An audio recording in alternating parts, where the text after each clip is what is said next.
New rules, you and the IRS this January. The new Obamacare 1099 rule for reporting of all cash, credit, and check business transactions of $600 or more is scheduled to begin January of 2012.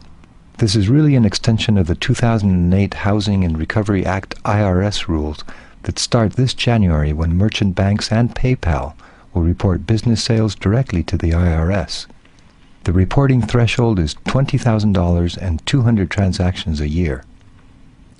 These new IRS rules will affect every American. Here are some of the lowlights. Income tax collection could rise as much as $345 billion a year. Small businesses will be crushed and unemployment will rise. A cashless economy will be set in motion. IRS snooping and audits will increase.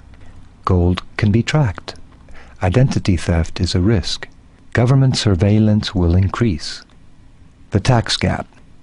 The tax gap is the difference between what is owed and what is paid. A Senate Committee on Finance document identifies the intention to close the tax gap, estimated at $345 billion. The IRS found that with excessive reporting requirements, the so-called voluntary reporting rate will increase from 46% to 95%. Individual filers and businesses with less than $10 million in assets are targeted. If the government is successful, they will raise $345 billion a year. Therefore, the prize has already been won. This has been passed into law. It will be nearly impossible to repeal it. Congress has already failed to repeal it twice.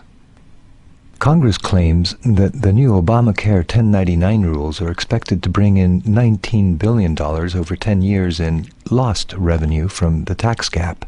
This is a gross underestimate. Clearly, the intention is to bring in hundreds of billions of dollars. The 2008 Housing and Economic Recovery Bill. The first wave of reporting goes into effect in January 2011, as merchant banks and PayPal will report directly to the IRS sales of $20,000 or more and 200 transactions. Because banks and PayPal will be involved in taxation, this creates a number of problems. The IRS used to need a subpoena from a judge to view business bank accounts, but now they have access to Snoop and can track activity. The IRS can initiate audits and inquiries if they suspect underreporting of cash sales. While banks and processors will send only volume reports to the IRS, the backup data will contain information on buyers. Many small businesses and independent contractors use their Social Security numbers for tax ID, so there's a threat of identity theft.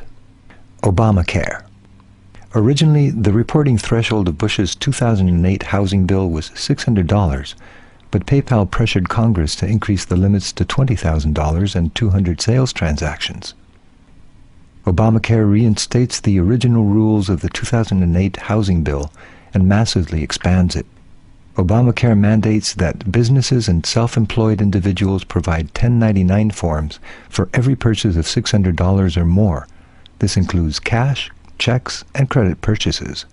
For example, if a freelancer buys more than $600 worth of office supplies over the course of a year from Staples,